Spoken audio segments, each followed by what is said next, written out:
ខ្ញុំជាស្ពៃក្តោបស្គាល់អត់នឹងខ្ញុំជួយសម្អាតពោះវៀននិងធ្វើឲ្យរាងកាយមានសុខភាពល្អ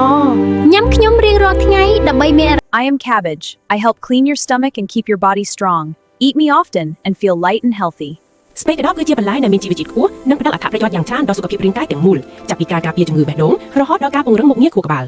ស្ពៃក្តោបស្រស់100ក្រាមផ្ដល់ថាមពលប្រហែល25កាឡូរីប៉ុណ្ណោះដែលធ្វើឲ្យវាជាជម្រើសដ៏ល្អសម្រាប់អ្នកចង់សម្រកទម្ងន់សម្បូរវីតាមីនវាផ្ដល់វីតាមីន C ប្រហែល61%និងវីតាមីន K ដល់ទៅ95%នៃតម្រូវការប្រចាំថ្ងៃសម្បូរសរសៃជួយឲ្យឆាប់ឆ្អែតនិងមានជាតិស្ករទាបបំផុត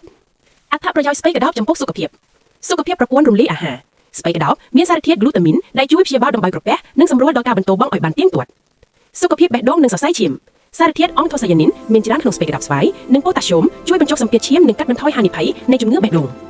មុខងារខួរក្បាលវត្តមានវីតាមីន K និងអង់ថូសាយ៉ានីនជួយពង្រឹងការចងចាំផ្ចង់អារម្មណ៍និងអាចជួយការពារជំងឺបង្វេង